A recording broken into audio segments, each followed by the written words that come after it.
foi. Donc on va pouvoir aborder ce sujet de manière assez précise, avec le peu de temps que nous avons. Et pour animer cette soirée, nous avons invité M. Sigwald, ici présent, professeur émérite en théologie systématique à la faculté protestante de Strasbourg, qui nous fait l'honneur de venir ici pour discuter avec nous, dialoguer avec nous sur ces deux domaines. Nous avons également Madame Nicole, qui est vice-pasteur d'une église locale, du nom de la communauté chrétienne universitaire, qui viendra aussi assister M. Sigwald au cours de dialogue et pour répondre aux différentes questions que nous aurons. Donc j'invite les deux invités à prendre place.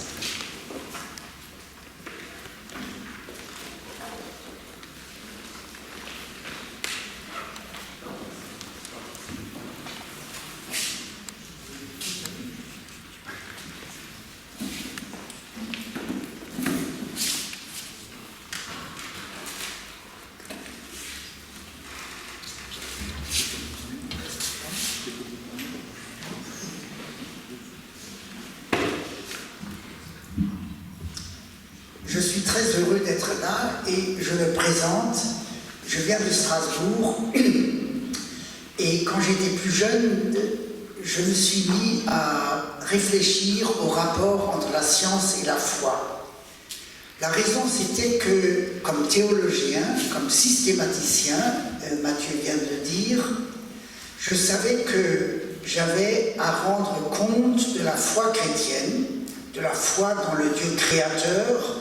Disons, il est le créateur des cieux et de la terre, dans le contexte culturel nouveau qui est le nôtre. C'est très facile de confesser Dieu comme créateur des cieux et de la terre et de se dépréoccuper de ce que les sciences disent, elles, des cieux et de la terre. Mais à ce moment-là, la théologie chrétienne ne remplit pas sa mission, qui est de rendre compte de la foi. Il y a la foi est une question de relation personnelle et communautaire au divin, à la transcendance, en langage philosophique, à Dieu, comme l'appellent les religions monothéistes. La théologie, elle, prend un retrait par rapport à la foi, non pas pour nier la foi, pas du tout, mais pour en rendre compte. Rendre compte de la foi à soi-même, penser donc la foi, mais rendre compte de la foi aussi dans l'environnement culturel, donc vis-à-vis d'autres, qu'ils soient croyants ou non. Et c'était là le défi que je voyais devant moi en tant que jeune systématicien, appelé à enseigner la théologie dans une université d'État, où il y avait donc d'autres facultés, et comme je n'avais pas de double formation, je n'ai jamais eu de formation en physique, je n'ai jamais eu de formation en biologie, ni en économie et dans d'autres sciences, eh bien j'ai demandé aide à mes collègues de ces différentes facultés. Je leur ai dit, je suis théologien, je veux rendre compte de la foi chrétienne dans le Dieu créateur, est-ce que vous pouvez m'aider à remplir ma tâche? Et est-ce que vous êtes prêts à devenir mes maîtres pour m'introduire dans votre compréhension des choses, aussi bien au plan physique qu'au plan biologique, et se sont ajoutées les sciences économiques qui ont trait à la relation que la société entretient avec la nature. Et c'est comme ça que s'est créé un groupe interuniversitaire. À l'époque, il y avait 3 universités à Strasbourg, entre-temps, il n'y en a plus qu'une, mais ce groupe interuniversitaire était le seul lieu à Strasbourg où l'université prenait vraiment corps. Dans l'université, vous avez un univers, il y a la référence à l'unité. Or, nos universités, à l'époque en tout cas, j'imagine que c'est toujours un peu le cas ici et là, nos universités étaient un assemblage de facultés dont chacune avait son objet d'étude, mais qui communiquaient peu, parfois pas du tout, les unes avec les autres. il n'y avait pas d'université, il y avait un agrégat de facultés vivant et travaillant les unes à côté des autres. Et c'était dans les fin des années 70, la problématique écologique commençait à devenir consciente d'une manière générale. Beaucoup d'entre vous n'ont pas encore vécu à l'époque, mais c'était une prise de conscience qui caractérisait la société comme telle. Et il m'est apparu que la préoccupation écologique, donc la préoccupation pour la suite des générations, pour la suite de notre Terre et de l'humanité sur Terre, que cette préoccupation écologique constituait un langage commun entre nos différentes facultés. Il me semble qu'a fait irruption avec la problématique écologique quelque chose qui concerne l'ensemble des facultés. Parce qu'il en va de notre Terre et il en va de la possibilité pour notre Terre de supporter, de porter l'humanité. Et il en va de la capacité de l'humanité à vivre avec les limites de notre Terre. Un langage commun, un souci commun qui pouvait réunir les différentes facultés. Et voilà que notre groupe, nous étions 25 à peu près, avec plusieurs physiciens, en particulier aussi des physiciens nucléaires, des biologistes de différentes branches de la biologie. J'ai visité pour la première fois à cette occasion l'Institut de biologie moléculaire à Strasbourg. J'avais tout à découvrir et mes collègues m'ont dit, voilà les livres que vous avez à lire pour que vous initiez un tant soit peu dans nos différentes sciences. Et ça a duré pendant 6-7 ans. Et c'était pour moi une sorte de propédeutique, de formation continue, donc alors que j'étais déjà universitaire, que j'enseignais, mais une sorte de formation continue qui était indispensable pour que je puisse alors écrire, et c'était ces 2 volumes, une cosmologie théologique, comme je l'appelle. C'est dans un ensemble d'ouvrages plus vastes qui s'appelle Dogmatique, et le 3e tome porte donc sur la cosmologie, la science du cosmos et de la nature, cosmologie théologique. Dans l'expression, vous avez déjà le lien tel qu'il apparaît sur l'affiche entre science, cosmologie, c'est une notion scientifique, et théologie, science et théologie. Et le premier volume est le résultat de ce travail commun avec donc mes collègues scientifiques. Je ne vais pas maintenant vous faire le détail de ce premier volume. Le 2e volume est consacré à la théologie de la création, donc à ce que disent nos écritures, la Bible, sur le Dieu créateur et sur la création. Mais ce premier volume est d'une certaine manière une entrée en matière pour expliquer de quoi il va être question et pour ouvrir à ce qui va être dit dans le 2e volume. Voilà l'arrière-plan personnel. C'était aussi une sorte de présentation qui vous permet peut-être de rentrer davantage maintenant dans la thématique.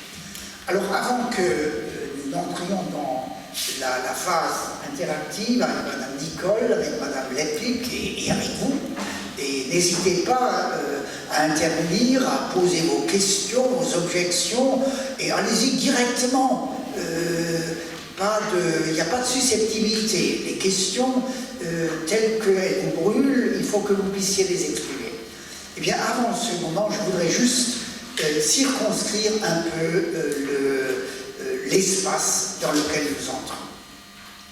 Il y a 3 manières d'aborder la question science et foi. Je vais être très schématique, mais ça suffira pour clarifier un peu les idées. La première manière, c'est de dire, entre science et foi, il faut choisir. Vous choisissez la foi, eh bien vous êtes contre la science.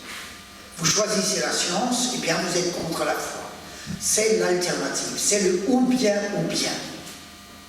Les alternatives, et je pense que vous avez assez d'expérience en la matière, les alternatives conduisent toujours à un rapport de force. L'un veut triompher sur l'autre, l'un veut vaincre l'autre. Alors on argumente, et celui qui a le verbe le plus fort, et qui est peut-être le plus astucieux, il va triompher tout en sachant que ce triomphe est dû à son intelligence, mais pas nécessairement, que cette intelligence n'est pas nécessairement recouverte par le réel lui-même. Bon, il y a un rapport de force, il y a une guerre verbale, et ça donne lieu à des joutes oratoires extrêmement intéressantes et qui mettent en gymnastique nos neurones, et ça a tout à fait son utilité, mais ça ne conduit à aucun troisième terme. On se sépare et on est opposés l'un à l'autre.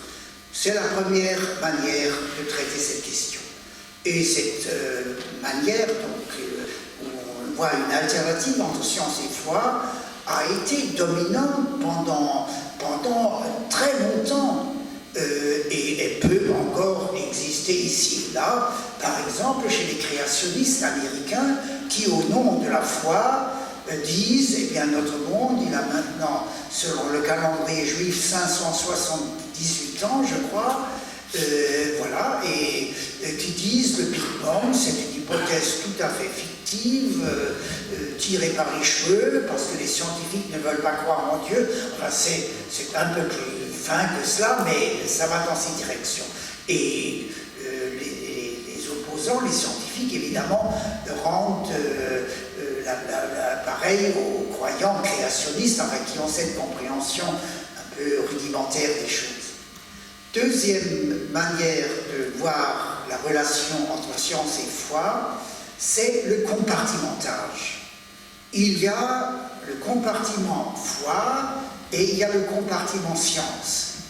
Et cette manière de voir, elle est largement dominante encore aujourd'hui, et dans nos universités, en partie en France, mais aussi ailleurs. Mais la France représente ici un cas d'espèce particulièrement net, parce que, je ne peux pas développer cela, cette idée de compartimenter, donc de cloisonner la foi dans son secteur et la science dans le sien, cela est le fruit du siècle des Lumières. Le siècle des Lumières en France a été différent de ce qu'on appelle la Aufklärung en Allemagne ou de ce qu'on appelle le Enlightenment en Angleterre. En Allemagne et en Angleterre, les Lumières n'ont pas eu ce caractère anti-clérical, anti-ecclésial, anti-foi. Donc nous sommes là dans un type de relation qui est particulièrement caractéristique de la France, mais qui existe évidemment aussi ailleurs. Compartimentage, neutralité d'une certaine manière, pour pouvoir coexister dans la paix, eh bien, vaquez à vos affaires, vous scientifiques, vaquez à vos affaires, vous croyants, et tracer une frontière entre les deux pour que la paix soit maintenue. C'est à peu près ça. Mais il y a un arrière-plan philosophique à cela. Et cet arrière-plan philosophique, il a été la suite de l'affaire Galilée. Vous connaissez l'affaire Galilée. Galilée, à la suite de Copernic, voit que notre compréhension géocentrique de l'univers est dépassée. C'est le Soleil qui est au centre pour notre petit univers à nous, et c'est pas la Terre. Et vous savez que l'Église, à l'époque, a condamné Galilée, parce que son image du monde s'opposait à ce qu'on pensait être l'image scientifique du monde telle qu'elle est donnée dans l'Écriture, dans l'Ancien Testament, enfin dans les Écritures chrétiennes. La même chose vaut aussi pour le Coran, qui a la même compréhension.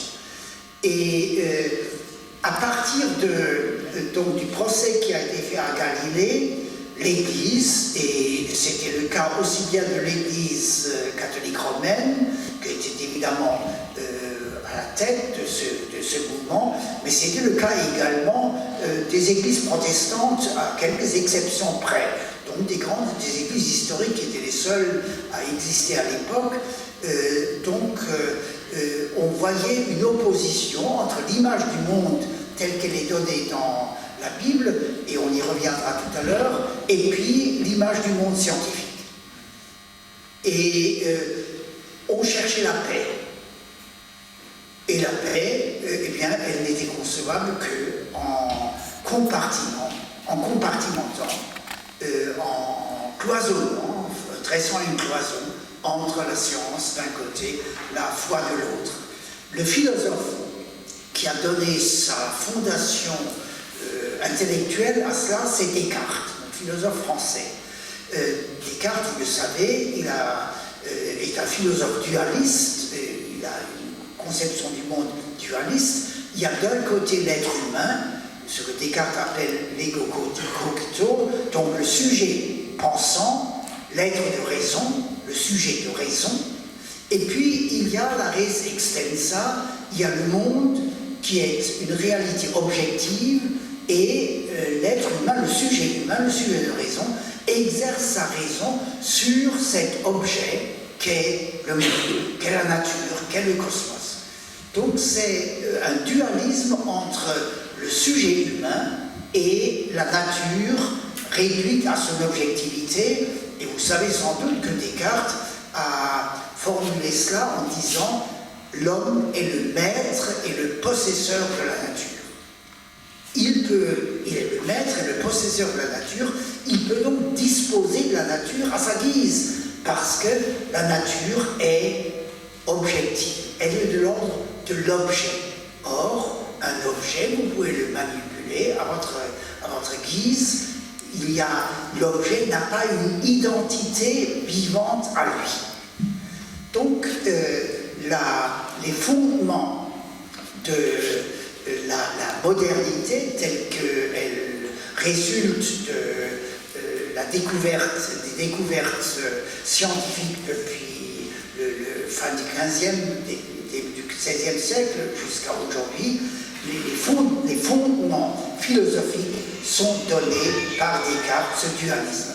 La théologie, après l'affaire Galilée, les églises, d'une manière générale, ont senti qu'elles s'étaient laissées piéger en rejetant Galilée, et du coup, elles ne se sont plus occupées du cosmos et de la nature. Elles ont laissé ça aux sciences. Elles se sont occupées du sujet humain. Et il y a, à partir de cette époque-là, un rétrécissement de la théologie à l'anthropologie.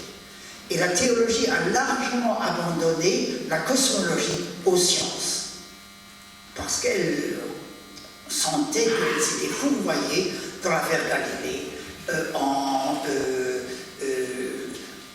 maintenant la compréhension géocentrique et en s'opposant à la nouvelle compréhension scientifique. Voilà le deuxième schéma, le compartimentage. Et nous en sommes encore très largement les héritiers dans nos universités, en particulier ici en France. Il y a un troisième schéma, et c'est celui que je préconise, qui parle d'une relation réciproquement critique entre les sciences et la théologie. C'est à ce modèle, à ce paradigme que je suis parvenu grâce à ce contact avec les collègues naturalistes que j'ai évoqués, économistes, juristes, aussi politologues, philosophes et théologiens. Relation réciproquement critique entre les sciences et la théologie. Qu'est-ce qui justifie ce nouveau paradigme? C'est la deuxième partie de cette introduction, et après cette deuxième partie, donc le champ sera libre pour vos questions. Ce qui justifie ce nouveau paradigme, ce qui est par derrière, c'est précisément la problématique écologique dont il faut parler aujourd'hui non plus simplement en termes de crise, mais en termes de catastrophe. Nous vivons une catastrophe écologique avec son expression climatique qui est un aspect de cette crise, de cette catastrophe écologique, qui n'est pas le seul, mais enfin, cette catastrophe, elle est là, elle vient et elle se poursuivra. Et on peut y revenir pour voir s'il y a une espérance dans cette catastrophe, mais ce sera plutôt pour la fin. Eh bien, cette conscience de la problématique écologique, elle ne peut pas ne pas aujourd'hui toucher tout un chacun qui réfléchit. Il suffit de sortir de sa spécialité pour voir que, eh bien, on ne rend pas compte, à partir de sa spécialité bien cloisonnée, bien délimitée, on ne rend pas compte de la totalité du réel, et que peut-être cette spécialité contribue à sa manière, sans qu'on le veuille, à susciter, à favoriser la problématique écologique et dans son expression climatique. Les sciences se rendent compte, j'exprime ça de cette manière-là, qu'elles n'échappent pas à des questions dernières. Est-ce que ce que nous faisons dans nos spécialités scientifiques, est-ce que ce que nous faisons, est-ce que cela contribue à construire notre Terre, à construire l'humanité sur notre Terre, ou est-ce que cela conduit à détruire notre Terre et l'humanité sur Terre, et tout le vivant sur Terre? Ces questions dernières apparaissent de plus en plus à la conscience générale et sont de nature à secouer chacun dans sa sens précise. Aussi le théologien, s'il se cloisonne à une spécialité et s'il ne voit pas qu'il a une responsabilité dans la maison de l'université ou dans la maison de notre terre, dans laquelle nous sommes tous, dans laquelle nous habitons tous. Il y a des questions derrière, et ce que nous avons maintenant depuis 2-3 décennies, depuis Mitterrand, un comité national d'éthique, montre bien qu'il y a une reprise de ces questions dernières aussi au niveau politique, dans une réflexion éthique qui est inspirée par une décision politique. Il y a donc des questions dernières. Alors on peut les catégoriser. Je vois 4 aspects à ces questions dernières. Il y a d'abord l'aspect éthique, la responsabilité. Face à la crise, à la catastrophe écologique, nous devons nous interroger comment est-ce que nous pouvons, si possible, empêcher la croissance de cette crise, de cette catastrophe, comment nous pouvons l'endiguer, comment nous pouvons faire en sorte que nos enfants, nos petits-enfants aient devant eux la perspective d'une vie normale, comme nous l'avons eue, comme encore nous l'avons, même si les situations sont très différentes à travers le monde. Voilà, c'est la question éthique. Et elle se pose à tout un chacun dans notre vie quotidienne, de comment est-ce que je m'alimente, est-ce que je mange beaucoup de viande, nous connaissons sans doute ces questions, utilisation de l'eau, qui devient une denrée précieuse, rare dans bien des pays, électricité, déplacement, etc., etc. Ça relève donc de l'aspect éthique.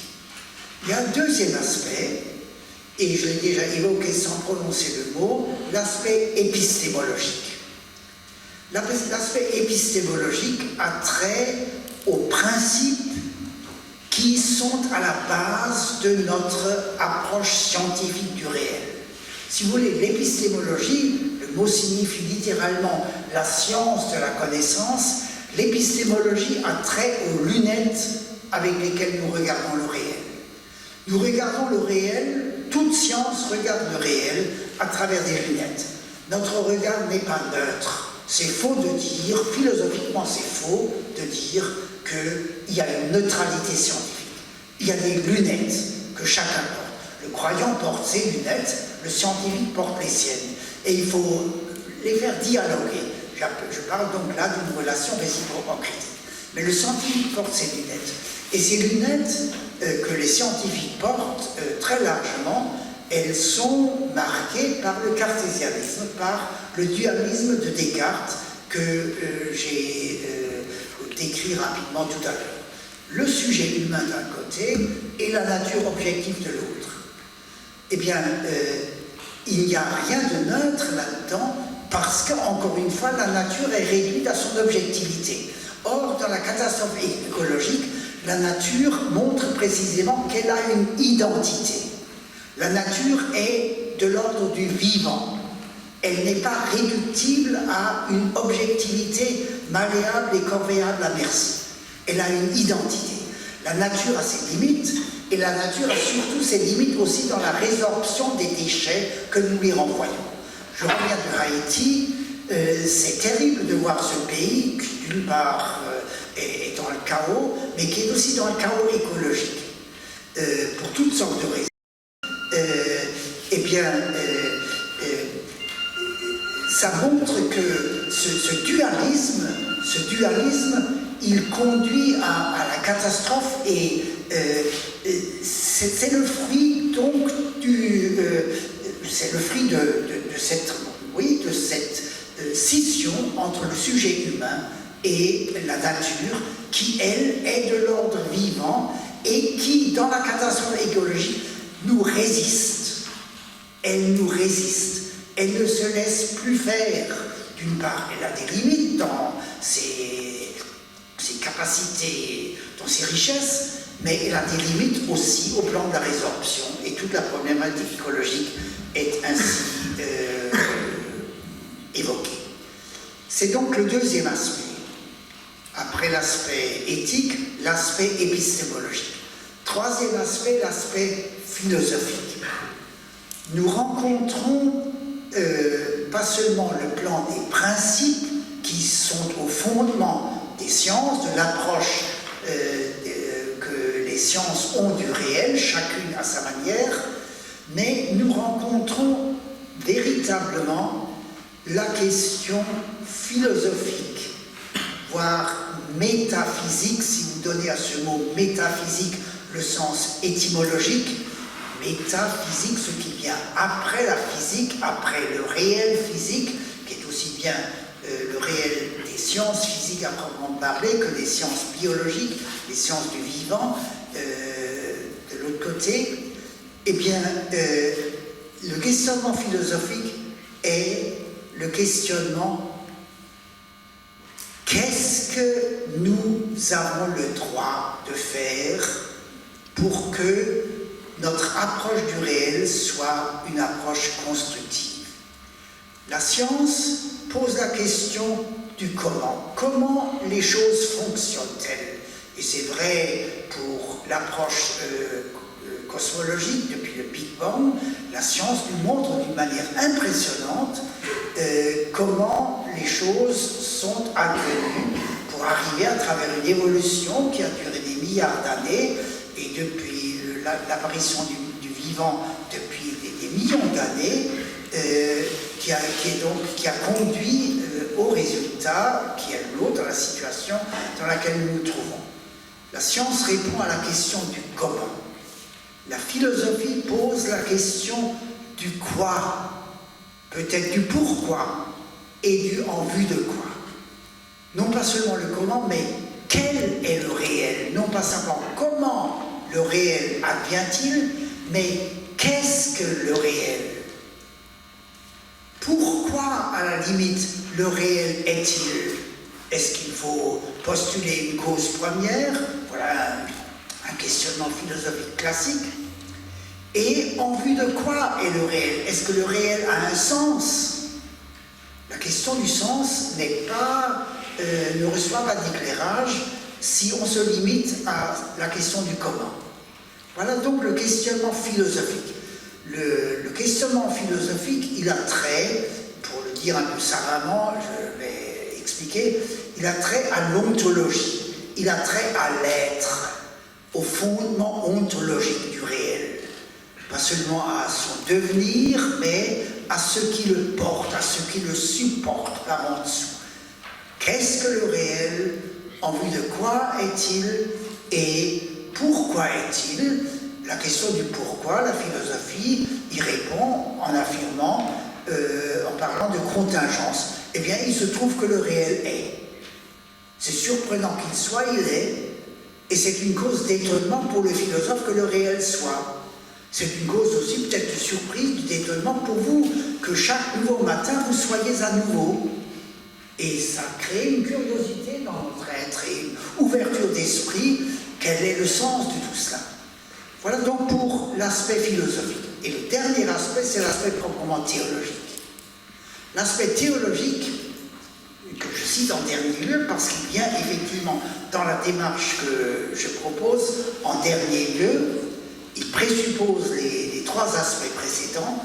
L'aspect théologique, eh bien, consiste à ressaisir la nature, le cosmos et la nature. La nature, c'est l'aspect vivant du cosmos, donc ce qui a trait à notre Terre, à ressaisir le cosmos et la nature comme création.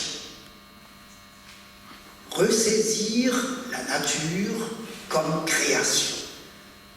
Le terme création est un terme théologique. Je pense que vous ne l'entendez jamais prononcé dans vos cours de physique ou de biologie. C'est un terme théologique.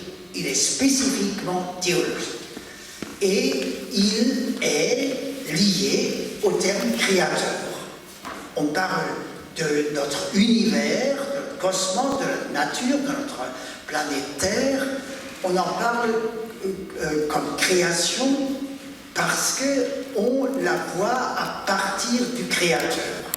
Et voilà là où intervient la confession de foi qui est caractéristique des chrétiens comme de toutes les religions monothéistes, donc des juifs aussi bien que des musulmans. Chacun la formule à sa manière, mais la formulation que nous connaissons sans doute d'un certain nombre d'entre nous, elle peut être reprise par les juifs comme par les musulmans. Je crois ou nous croyons en Dieu, le créateur des cieux et de la terre.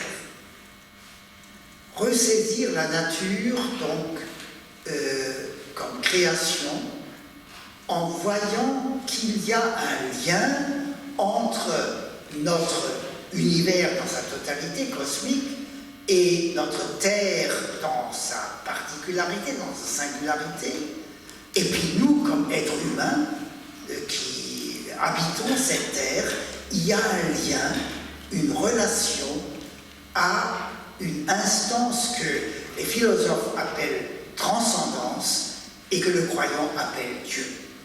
Je m'arrête là pour le moment et les questions vont sans doute fuser et je suis prêt à développer cet aspect théologique. C'est un peu pour ça sans doute que vous m'avez fait venir, mais je voulais d'abord ouvrir le débat pour situer l'approche théologique dans ce cadre plus vaste.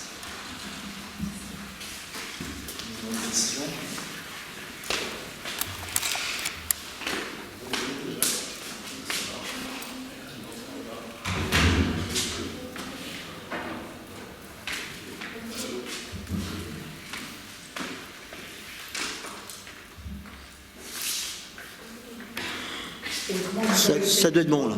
Allez-y, levez-vous et parlez fort. Oui, si. Là il marche. J'ai une question assez simple. C'est en fait, j'aimerais savoir en quoi pour vous, en fait, le modèle du Dieu créateur est en concordance en fait avec la science. Pour ma part, je le considère plutôt comme un postulat que comme quelque chose d'affirmé, vu qu'on n'a jamais prouvé ou. Je vais pas. Reste pas devant. J'entends un peu mal, c'est lié à mon âge. Voilà. Je vais juste répéter. Je veux savoir en quoi pour vous, le modèle du Dieu créateur, en fait, le modèle de la création est en concordance avec la science.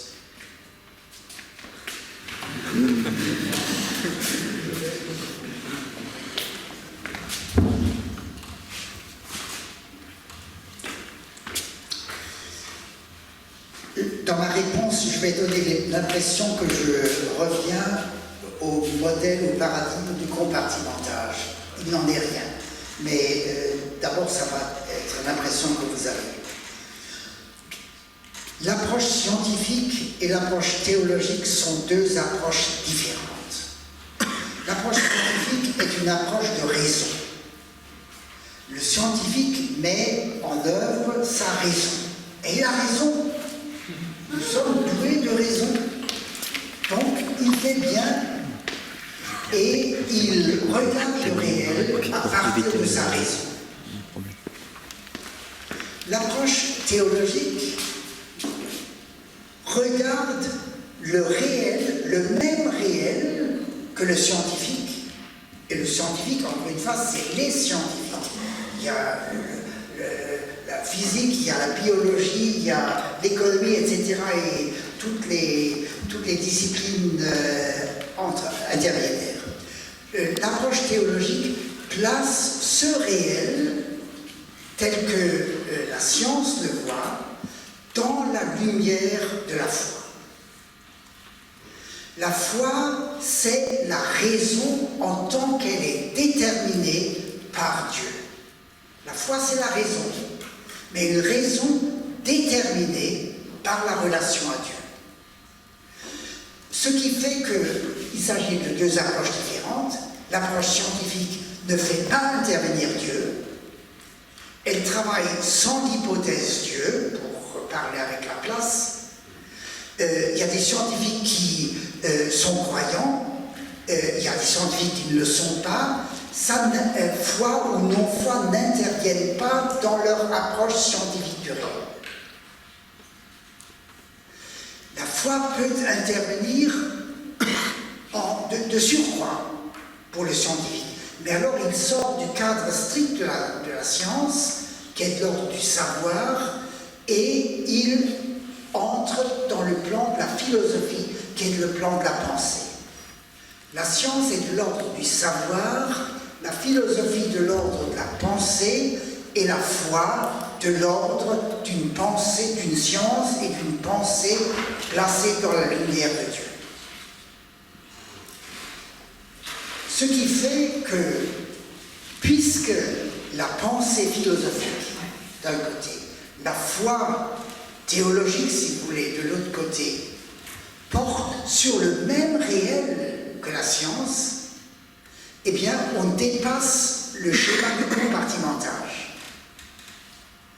On respecte l'autonomie, on respecte totalement l'autonomie de la science. Mais on dit à la science, il y a un champ, il y a une dimension que vous n'abordez pas. Vous n'abordez pas le plan de la pensée. Vous pouvez donc travailler en vase clos d'une certaine manière. C'est votre job, c'est clair. Mais vous entrez dans le champ de la responsabilité citoyenne, de la responsabilité vis-à-vis de la Terre, de la responsabilité vis-à-vis de l'humanité, dès lors que vous inscrivez votre approche spécialisée de scientifique dans un tout plus vaste. La pensée est la reprise, en référence au tout du réel, est la reprise des différents savoirs spécialisés.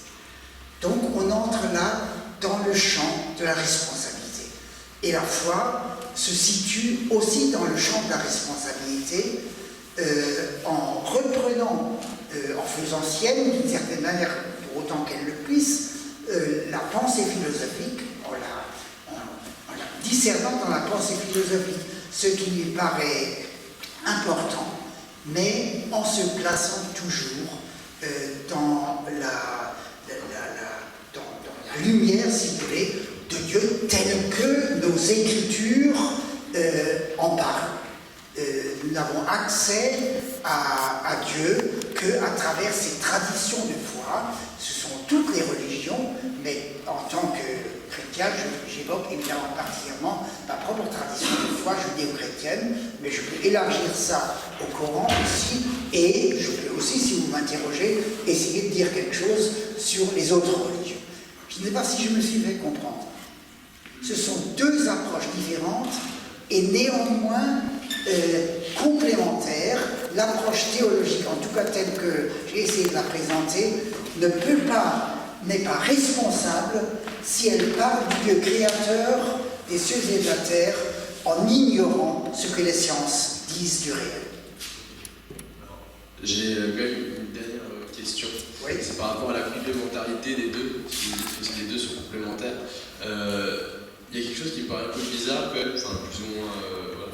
C'est que pour un religieux, pour quelqu'un qui est religieux, il peut être touché par la science en trouvant des concordances avec, mais pour quelqu'un qui est scientifique de base, ça va être difficile pour lui de trouver des concordances avec la religion.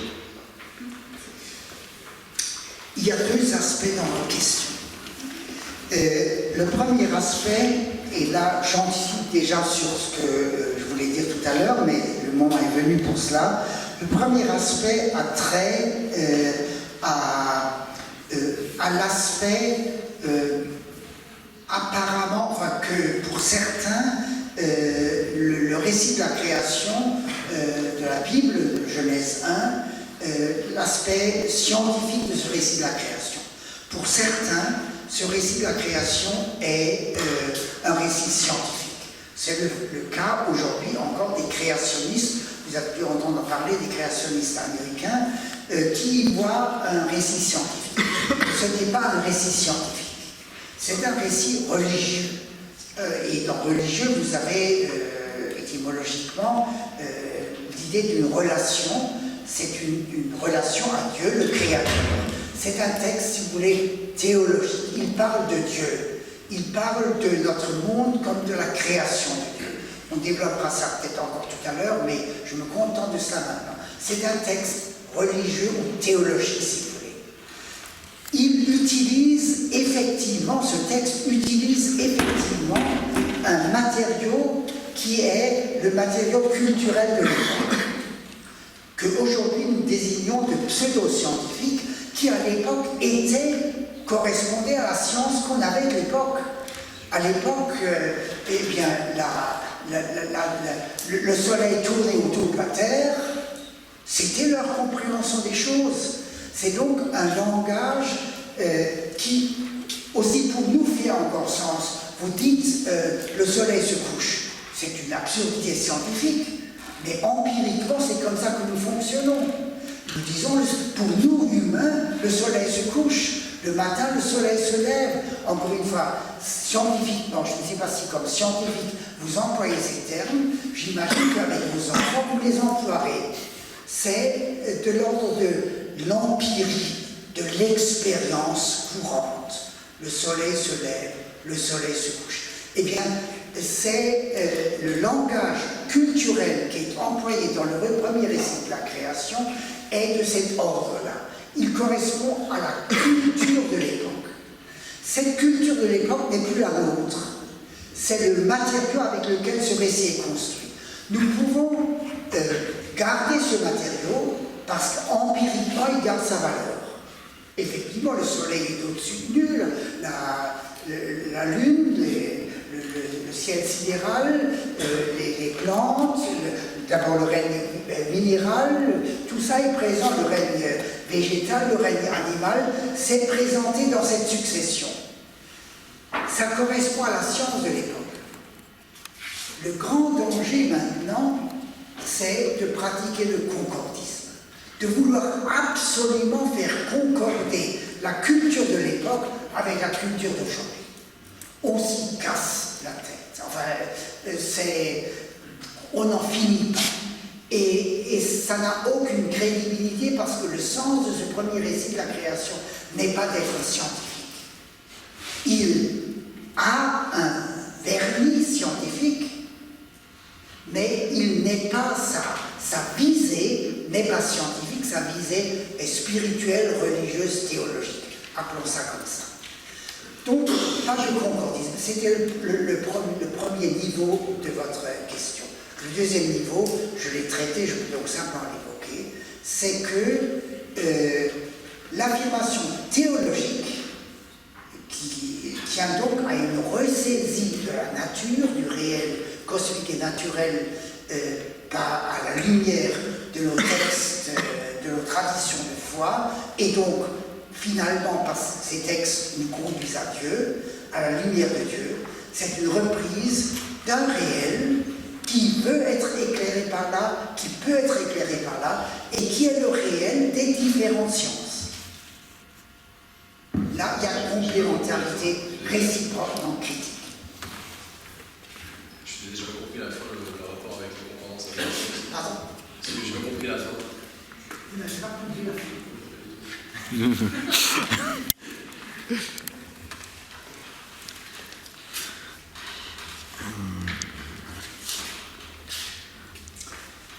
C'est la question du sens.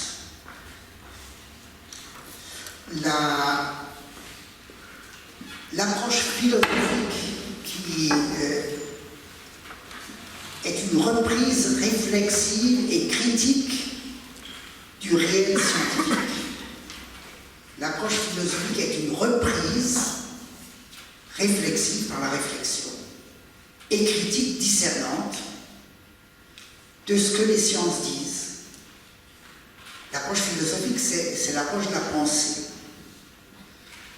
Martin Buber, un philosophe juif, parle ici du entre. Il s'agit de voir le entre, ce qui est entre. Il ne s'agit pas seulement de voir un réel ponctuel, mais il s'agit de voir la relation, la relationnalité entre tel réel ponctuel et tel autre réel ponctuel, et puis les différents réels ponctuels et le tout du réel. Ça, c'est l'approche philosophique. Elle est donc la pensée. Elle voit la relationnalité constitutive du réel pris dans sa totalité. L'approche scientifique est ponctuelle, l'approche philosophique tend à être, pour autant qu'elle l'est, là aussi il y a des écoles différentes, elle tend à être holistique. Au dualisme cartésien, on peut opposer le holisme, si vous voulez, philosophique. Et lorsque vous inscrivez, lorsque vous essayez d'inscrire tel réel particulier dans le tout du réel, vous rencontrez les questions dernières. C'est ce que j'ai essayé de dire tout à l'heure. Des questions dernières, qui sont la question du pourquoi. Pourquoi y a-t-il quelque chose plutôt que rien? C'est la question philosophique fondamentale. Et c'est la question du en vue de quoi? Est-ce qu'il y a un sens et quel est le sens du réel? Eh bien, ces mêmes questions sont aussi les questions théologiques, étant entendu que la théologie recourt à un élément que la philosophie n'utilise pas en tant que tel, à savoir une tradition de foi. Est-ce que c'est plus clair ou pas? Alors, je suis un peu perdu.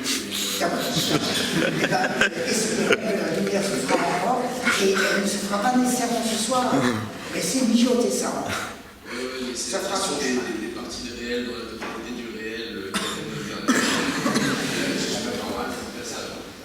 c'est pas du tout méchant, c'est ça, c'est juste, c'est vraiment une question de, je trouve que par définition c'est vraiment opposé en fait la question de la création et de la science, vu que c'est vraiment un postulat et que ça n'a jamais été prouvé. On ne peut pas amener les gens à dire que c'est quelque chose qui est plus acceptable à penser que le fait qu'il n'y a rien.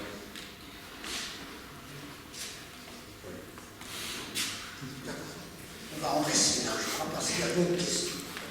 Merci beaucoup.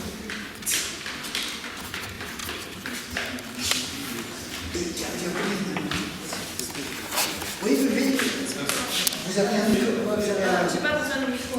Oui. J'aime beaucoup admirer votre discours, dans lequel j'ai vraiment compris il y a la science et la foi et quel est le fondamental en fait de comment comprendre du point de vue scientifique et du point de vue de la foi. Ma question c'est que quand en tant que scientifique, des fois on a certains, vous avez dit aussi certains scientifiques ont certaines foi. Et donc à l'époque, quand vous avez parlé de Galilée, il a vraiment la conviction, je ne sais pas s'il a vraiment la foi, mais que ce qu'il croit est différent de son analyse du réel est différente de la réalité que tout le monde y croit à l'époque. Et donc, quand vous confrontez ce conflit entre la foi qui est en vous, ou la conviction personnelle en tant que scientifique dans vos recherches, et la réalité des autres scientifiques sur l'analyse du réel à cette époque, comment vous confrontez à comment vous affrontez à ce conflit? Et certes, à l'époque, il y a c'est l'histoire, tout le monde connaît maintenant de Galilée qui a raison, mais dans notre époque actuelle, il se passe quand même des effets scientifiques que tout le monde croit et certains scientifiques croient le contraire. Donc comment s'affronter à ce monde, entre les deux mondes quand il y a un conflit? J'aimerais apprendre ça.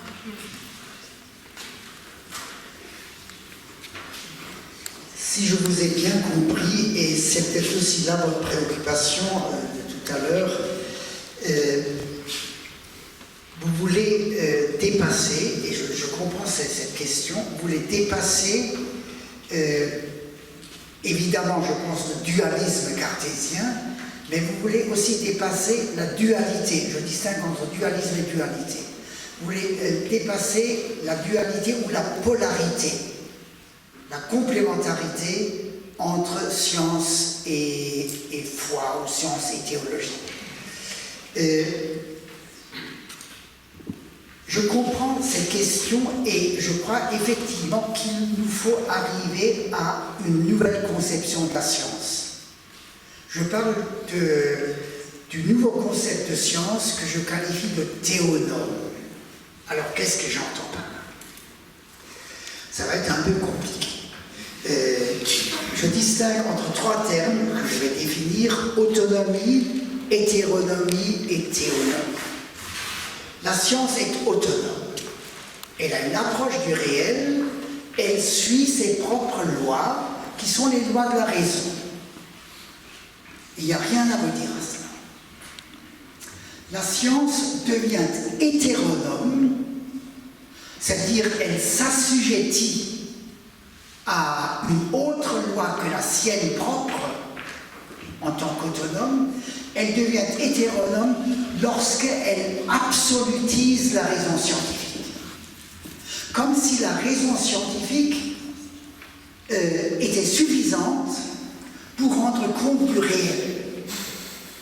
La raison scientifique n'est pas suffisante pour rendre compte du réel parce qu'elle aborde le réel uniquement du point de vue du comment, et la pensée, qui intervient aussi dans les sciences, la pensée, elle est limitée à la question du comment.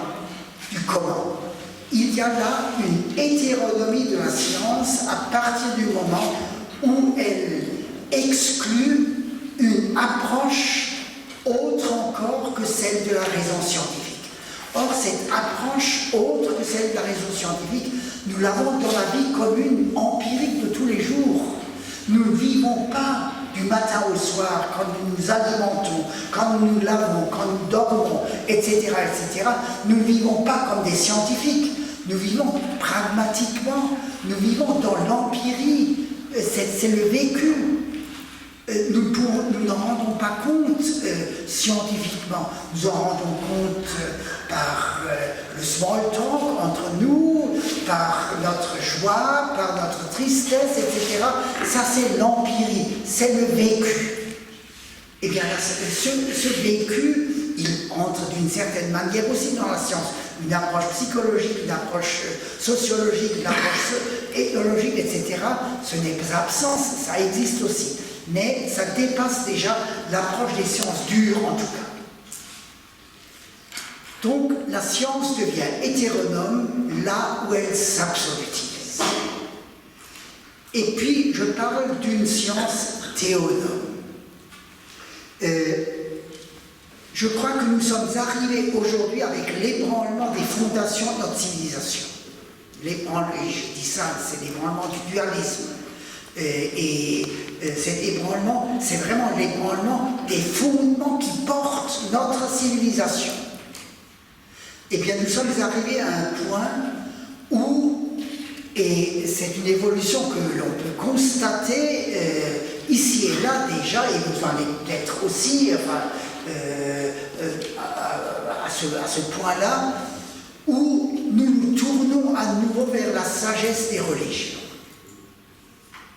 Les religions, les traditions religieuses ont emmagasiné une sagesse qui est liée à l'expérience du réel. Les expérimentations, la notion d'expérience, elle est double. Il y a le caractère expérimental, là vous avez aussi déjà l'expérience du temps, l'approche scientifique est d'ordre expérimental, et elle peut devenir mathématique, et ce n'est plus expérimental. Et il y a l'expérience humaine. Eh bien, nous avons notre expérience humaine. Et les différentes traditions religieuses, toutes les traditions religieuses, sont des réservoirs d'expérience et donc de sagesse. Comment l'homme peut-il se protéger face à une menace qu'il a ressentie dès le commencement? L'homme s'est senti dès le commencement dans une situation d'incertitude existentielle fondamentale.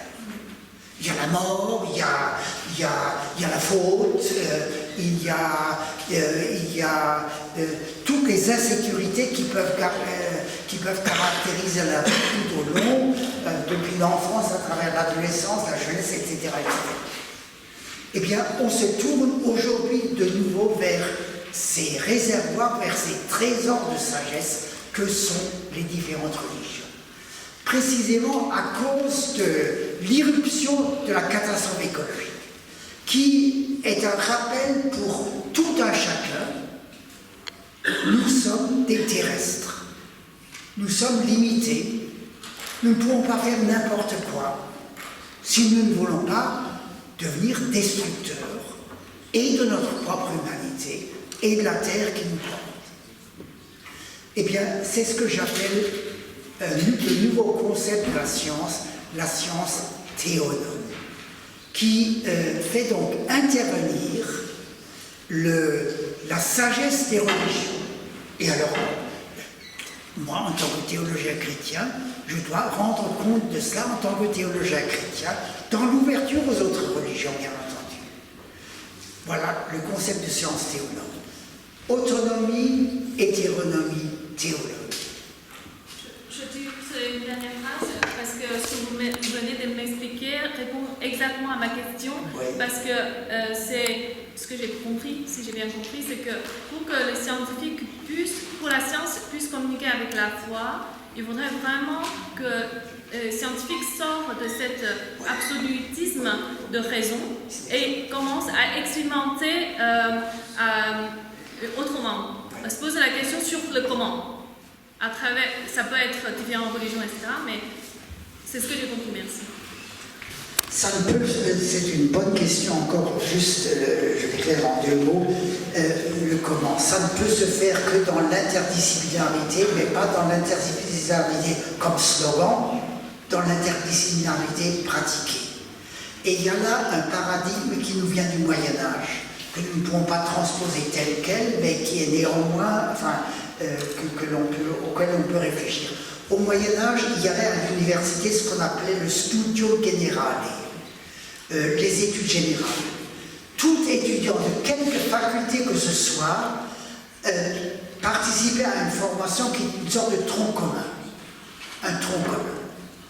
C'est un idéal vers lequel il faut tendre.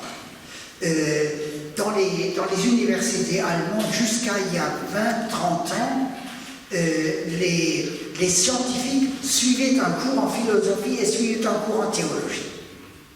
J'ai moi-même été dans un conseil scientifique dans l'université allemande et les vieux collègues, les scientifiques, ils avaient une formation philosophique et théologique qui permettait de communiquer. Avec mon groupe de Strasbourg que j'ai évoqué tout à l'heure, ce n'était pas possible. Après 6 ans, nous étions arrivés à la limite de notre faculté de communiquer parce que les scientifiques n'avaient pas la formation philosophique et théologique. Moi, je souhaitais avoir une formation scientifique. Eux, de leur côté, n'avaient pas l'énergie pour acquérir une formation philosophique et théologique. Et de toute manière, l'université française n'impose pas aux scientifiques d'avoir aussi une formation philosophique. Et évidemment pas de formation théologique, ce qui en France, paraît, enfin, pour le moment en tout cas, inconcevable. Mais il faut tendre vers ça aussi. Voilà, le comment. Une interdisciplinarité pratiquée, une université effective. Ça peut se faire par de petits groupes de réflexion où scientifiques de toutes les catégories, économistes, etc., juristes, etc., se réunissent et échangent. Et quelque chose de neuf va en sortir qui sera la réalisation aujourd'hui du studium generale médiéval. Je suis d'accord avec vous, entièrement.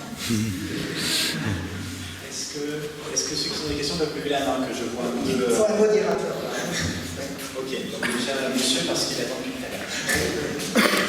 Je vous tourne toujours le dos, mais il faut, à cause de mes oreilles, que je m'approche. Bonsoir, merci de parler de vous avez parlé de critique réciproque entre science et théologie pour la catastrophe écologique. Mais pour moi, la science, elle a fait le job pour la catastrophe écologique. Il y a eu des mesures, il y a eu la sonnette d'alarme, maintenant il y a des solutions. Pour moi, la catastrophe écologique, aujourd'hui, c'est un problème citoyen. Il faut élire les bonnes personnes et c'est fini. Alors ma question est la suivante. Qu'est-ce que la théologie a à dire à ça ?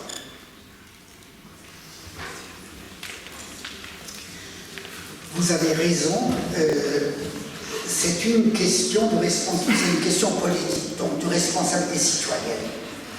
Élisez vos élus et le tour est joué, c'est ce que vous dites. C'est pas aussi évident que cela. Qu'est-ce qui motive nos élus? Qu'est-ce qui nous motive nous-mêmes? D'où nous vient le courage? Encore une fois, j'ai en tête les images que j'ai vues en Haïti. Un pays dans le chaos, sous tous les rapports. D'où viendra aux Haïtiens le courage pour ne pas résigner, pour ne pas dire tout est foutu. Une décision des leaders, des pionniers, des gens qui s'engagent, ils ont besoin d'un fondement qui les porte. Quel est le fondement qui va nous porter? Et là, je dis, pour moi, la théologie intervient, la foi intervient.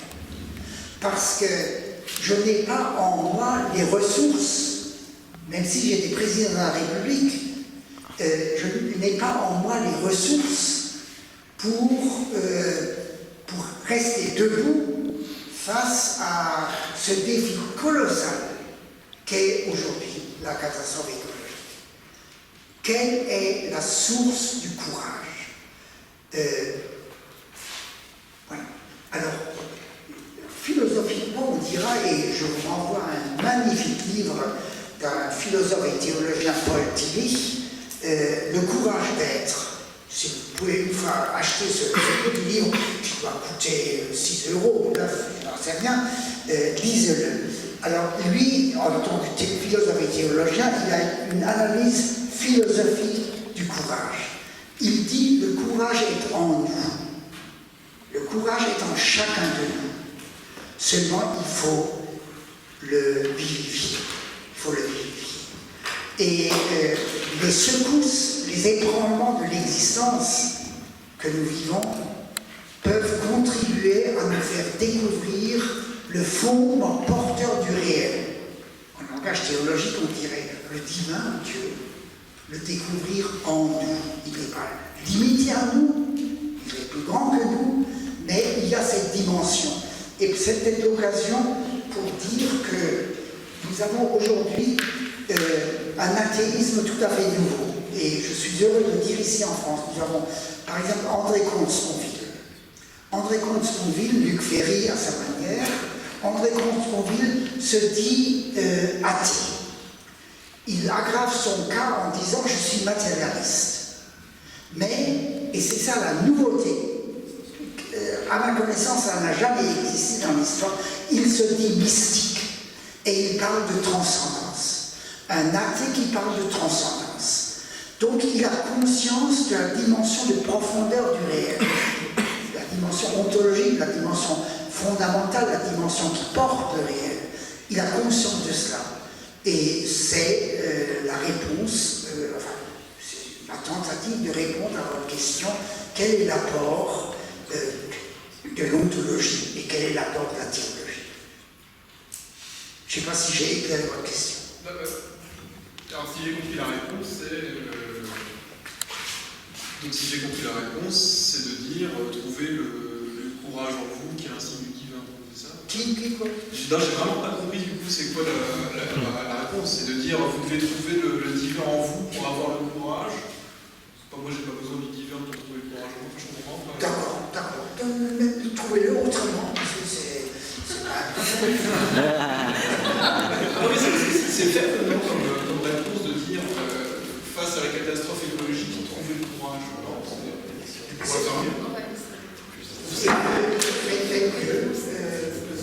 Qu'est-ce que vous proposez? Ah, vous me posez la question? Non, je comprends. Mais qu'est-ce que vous proposez comme de mieux? Moi, personnellement, je suis scientifique, donc je propose des solutions techniques et c'est déjà... Oui. Eh bien, les solutions techniques, jusqu'à présent, se sont avérées insuffisantes. Je n'attaque pas la science. Je pense que les scientifiques ont tout à fait conscience aussi de la responsabilité citoyenne, comme vous l'avez dit. Pas qualité de scientifique, sans doute, mais en tant que citoyen. Tout à fait d'accord. Mais les solutions techniques, toujours à nouveau, je ne dis pas toujours, mais toujours à nouveau, se sont avérées représenter des problèmes nouveaux. Vous comprenez? Donc ça ne suffit pas. L'approche éthique et technique ne suffit pas. Il faut une approche quant aux principes fondateurs, sur le fondement de la science. Et ces principes qui portent la science actuelle s'avèrent ébranlés par la catastrophe écologique. C'est ce que j'ai essayé de montrer avec le dualisme cartésien. Donc, les solutions techniques ne sont pas suffisantes.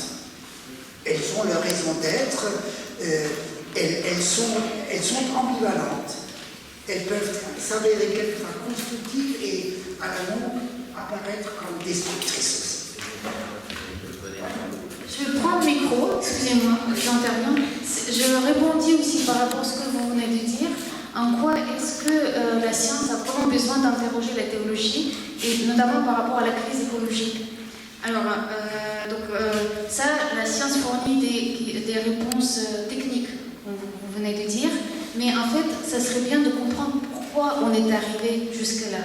Pourquoi on est arrivé jusqu'à commencer à détruire ce qui en fait nous fait vivre, c'est-à-dire notre nature.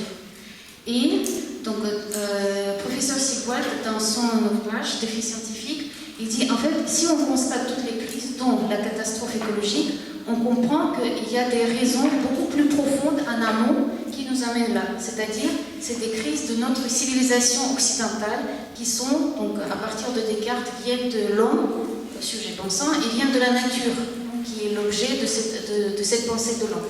Donc, l'humanisme et le matérialisme. Et en fait, ce qui génère cette catastrophe et d'autres crises, c'est le déséquilibre qui s'est généré avec ces fondements, c'est-à-dire notre façon de voir le réel. Soit on a trop de matérialisme à outrance, soit on a trop d'humanisme. Et la question maintenant de la théologie, non seulement pourquoi on est arrivé jusque-là, mais aussi comment. En quoi est-ce qu'on peut interroger les religions monothéistes pour chercher la solution à la réforme de nos fondements, c'est-à-dire notre façon de voir le réel. Quelqu'un va tout de suite intervenir. Une question.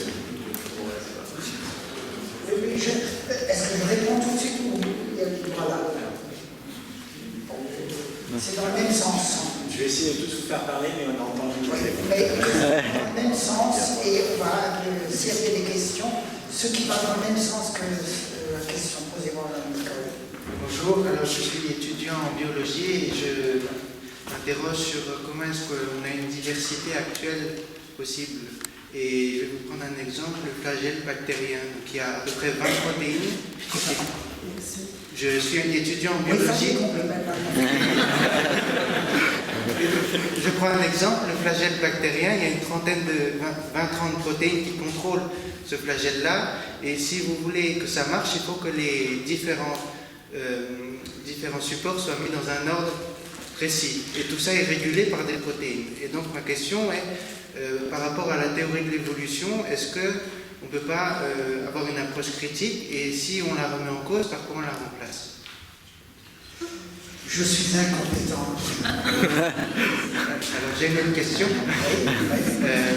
Par rapport aux expérimentations scientifiques, on utilise beaucoup d'animaux, des souris, et donc comment est-ce qu'on peut avoir une approche éthique par rapport à tout ça, tout en continuant à faire de la science?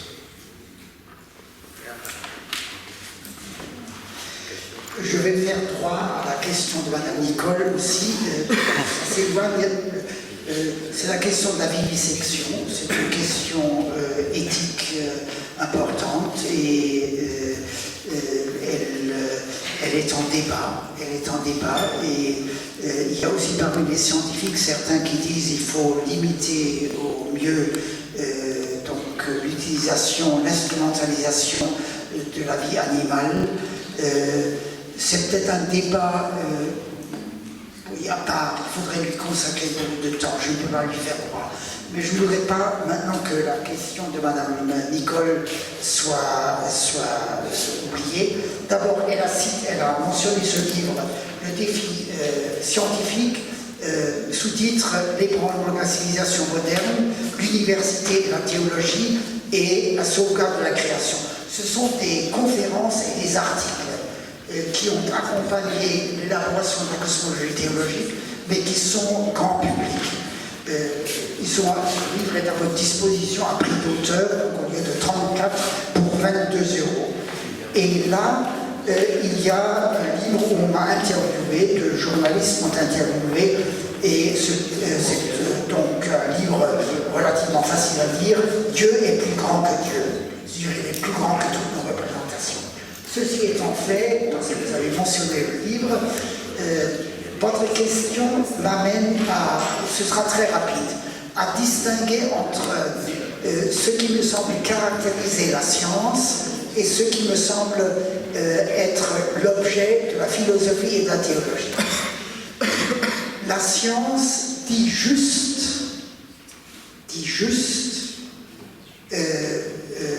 dans ce qu'elle dit. La science est caractérisée par la justesse. Elle dit juste. Et aucun théologien ne doit faire la leçon à la science, aux scientifiques. Ils disent ce qu'ils voient dans le réel. C'est la justesse. Je cite ici, pour faire la transition, le passage vers la vérité, je cite un philosophe allemand, Picht, qui a beaucoup travaillé dans le domaine, et il dit « Une science qui détruit la nature n'est pas vraie ». Il ne conteste pas la justice de la science. Il dit que la science qui détruit la nature n'est pas vraie. Et voilà qu'apparaît la notion de vérité.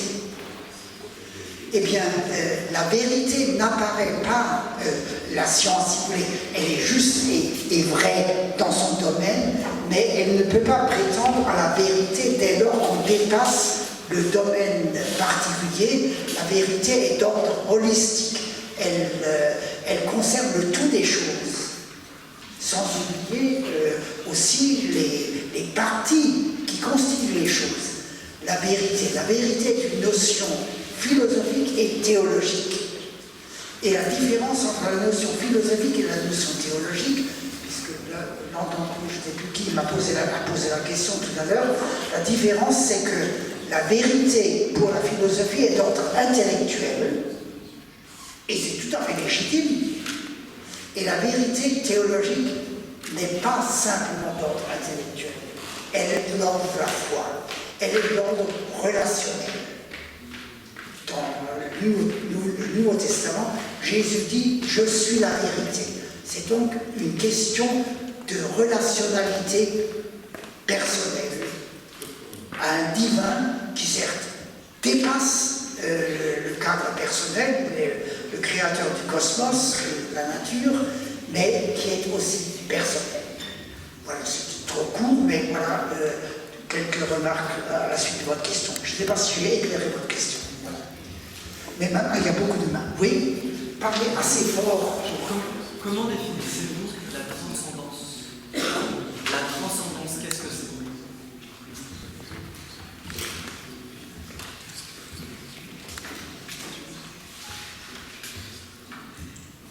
On peut remplacer le mot transcendance, et je suis content pour votre question, parce que les termes traditionnels aujourd'hui ne sont souvent plus compris ou reçus. Vous pouvez remplacer le mot transcendance par sens. Quel est le sens de votre vie? Vous ne vivez pas seulement, mais vous êtes animé de questions existentielles.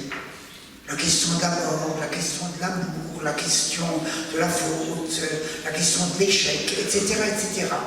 Et quel est le sens de tout cela? Est-ce que tout cela a un sens? À partir du moment où vous posez cette question, mais pas seulement intellectuellement, existentiellement, vous êtes près de ce que la tradition philosophique appelle transcendance. Je ne sais pas si c'était clair. D'accord. Une question.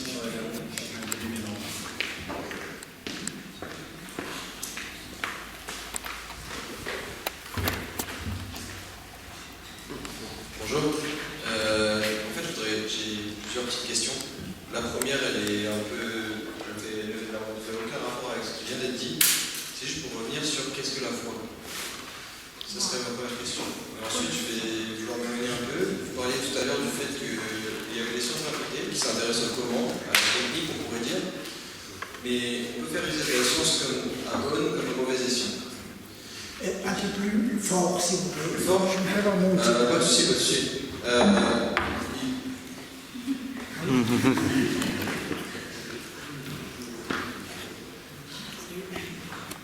Du coup, la science répond à ses propres questions, à certaines questions. Et vous avez parlé du comment, donc de la technique. Et donc elle peut être utilisée à bonne ou à mauvaise escient. Et justement, peut-être que le rôle d'autres domaines, peut-être de la transcendance, je ne sais pas comment vous appelez ça, en fait, je voudrais savoir si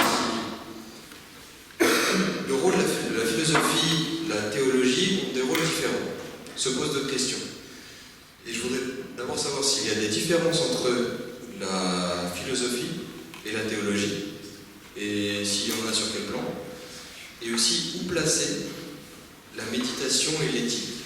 Est-ce qu'elle ne rentrerait pas, elle aussi, dans ce que vous appelez la transcendance, et donc sur des questions qui sont autres que celles de la technique et de la réalisation? Des questions de technique, qui sont autres que les questions que se posent les sciences. Est-ce que vous avez un schéma plus complet, avec plus de catégories, ou est-ce que... Enfin voilà, j'aimerais connaître votre classification de ces différents domaines. Ça me fait faire un peu de gymnastique, ça entretient la jeunesse. Alors, qu'est-ce que c'est la foi? Kierkegaard a répondu, la foi est un saut. S-A-U-T. Il faut se décider pour. Et il faut se décider pour, pas dans le vide. Kierkegaard a un peu parlé dans ce sens-là, dans le vide. C'est pas un saut dans le vide. C'est un saut dans une dimension qui est inhérente au réel et qui dépasse le réel en même temps. C'est une confiance fondamentale dans le sens dernier de l'existence du réel. ça reste abstrait, mais votre question elle est abstraite, je peux la rendre plus concrète, mais voilà, c'est une décision, Je suis par terre, je me décide d'être debout parce que la foi c'est ça, c'est d'être debout. Maintenant vous avez repris la question philosophie et théologie, la différence, et si je vous ai bien entendu, c'est une question d'acoustique. Vous avez parlé de méditation. Est-ce que j'ai bien compris? Oui, de méditation et d'éthique, c'est ça. Alors, commençons par la méditation. Ça va nous aider à parler de philosophie et de théologie. La méditation, elle nous est devenue familière dans le monde occidental, à nouveau, d'une manière plus générale, grâce à l'arrivée du bouddhisme dans nos pays. Après la Deuxième Guerre mondiale, années 60, etc. Bouddhisme et aussi l'hindouisme, ils nous ont familiarisés avec des formes de méditation qui étaient très différentes de celles qui étaient pratiquées dans la tradition chrétienne, où la méditation était en général liée à un objet de méditation, une image, un texte, une parole, que sais-je. La méditation telle qu'elle nous vient donc de l'Orient, c'est une méditation silencieuse où on laisse la respiration se faire, où dans l'expiration, progressivement on se vide de tout ce qui est en nous, ça libère un espace de silence en nous, un espace d'accueil en nous. Cet espace peut alors être rempli selon la tradition religieuse dont on fait partie, donc d'un contenu spécifique. La méditation est extrêmement importante parce que selon l'étymologie même du mot, dans méditation vous avez médium, mais pas le médium tel que on vous le propose quelquefois dans la rue pour entrer en contact avec je ne sais pas qui. Le médium, c'est le milieu de l'être humain, c'est ça. Le médium, c'est dans le langage du bouddhisme, c'est le hara, c'est dans le langage biblique, c'est les entrailles. Le cœur est ici, mais le médium, le milieu de nous est encore plus bas. Et trouver son milieu, et on se rapproche du milieu du monde. Trouver son centre, et on se rapproche du centre du monde. Et là, il y a alors existentiellement quelque chose qui peut ouvrir le chemin vers la philosophie, comme il peut ouvrir le chemin vers la théologie. Ça donne à penser. Ça donne à penser. Ça aide à penser. Quand on est en train de se découvrir, on ne s'est jamais découvert. Restons en chemin. Jusqu'au dernier souffle. Mais quand on est en train de se découvrir, quand on est en train de comprendre qu'on est mu par un centre qui est en vous et qui en même temps vous transcende, eh bien, ça vous ouvre à la pensée, ça vous ouvre au tout des choses, et ça peut vous ouvrir alors aussi à la foi, dans le sens que j'ai dit, donc à la théologie. Oui.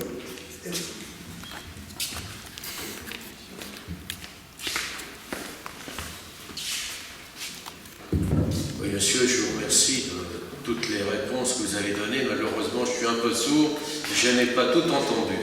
Mais j'ai entendu 4 formulations qui vraiment m'interrogent. Je dois vous dire que je ne suis pas porté sur la théologie, bien qu'elle m'intéresse vivement. Je suis libre-penseur et athée, mais libre-penseur, pas anti, etc. Vous avez dit dans une première formule, on respecte l'autonomie de la science. Alors, si, comme vous venez de Strasbourg, je me dis l'ami est peut-être un théologien calviniste ou il se réclame de la réforme étant la mère de la libre pensée, comme vous savez, donc là je comprends. Mais le respect de l'autonomie par l'Église catholique, ça, là je ne comprends pas. Le on, là, est trop vague, à mon avis. Alors la deuxième chose, vous avez dit il faut faire une approche constructive. Une approche quoi? faire une approche constructive. Alors là, est-ce que Pasteur, en travaillant sur la rage, savait que ça pouvait donner des armes bactériologiques? Je parle d'Einstein, je parle, etc., etc. C'est très difficile de savoir, parce que faire une approche constructive, c'est peut-être, par exemple, borner la recherche. On est à Orsay, hein, on n'est pas loin du CNRS. Dire la recherche dans un domaine précis va être aidée. Qu'est-ce qui nous permet de savoir que c'est en recherchant dans tel domaine qu'on va avoir des résultats dans tel autre? C'est souvent d'une manière, latérale, imprévue que les choses sont obtenues. Troisième chose, j'ai deux là. La réponse scientifique n'est pas suffisante pour rendre compte du réel. Ben, c'est un vaste problème. Vous savez, Cézanne a peint des pommes, et des pommes, et des pommes, et des pommes. Je ne sais pas s'il a vraiment réussi à saisir le réel de la pomme. Hein. Mais le réel, le libre penseur que je suis, n'a pas pour but de rendre compte du réel. Il s'interroge. Les libres penseurs se sont appelés free seekers, chercheurs de vérité. Nous cherchons des vérités. Par contre, ce que j'ai cru comprendre des religions, c'est qu'elles se sentent dépositaires de vérité, avec une belle majuscule. Et il n'est pas toujours bon d'en déroger et de chercher à côté. Enfin, dernière chose, les religions sont un trésor de sagesse. À la limite, là encore, je ne veux pas vous rosser dans le sens du poil, je comprends pour ceux qui se réclament de la réforme. Bon, d'accord. Enfin, quand même, les hindouistes actuellement, trésor de sagesse, il vaut mieux pas être femme en Inde, ni homosexuel, hein, quand même. Et puis, d'autre part, les catholiques, trésor de sagesse dans la religion catholique, ah ben, vraiment, il faut que je me gratte, hein. Parce que, franchement, si je mets bout à bout les victimes de l'Inquisition, les femmes, ce que l'Église catholique, depuis Saint Paul et autres, ont raconté sur les femmes, la suggestion des femmes, etc., trésor de sagesse, là, franchement, faut vraiment que je ne sois pas sectaire pour suivre dans cette affirmation-là. Mais en tout cas, je me félicite qu'un tel débat puisse avoir lieu, parce que je suis pour le débat et pas pour les invectives. Voilà. Monsieur, vous m'êtes très sympathique avec Maurice. Vous avez raison. Les religions doivent faire leur autocritique, toutes. Christianisme compris, Église de la Réforme compris. Ne me tirez pas là de ce tas ambivalent. Les religions ont leur perversion, les religions ont leur maladie, et doivent avoir conscience de cela et doivent s'orienter vers la santé. Dans le Nouveau Testament, il y a cette expression, la foi saine, la doctrine saine. Eh bien, c'est un idéal vers lequel il faut tendre, mais ce n'est pas une réalité dans laquelle on se trouve toujours. Mais on peut y tendre.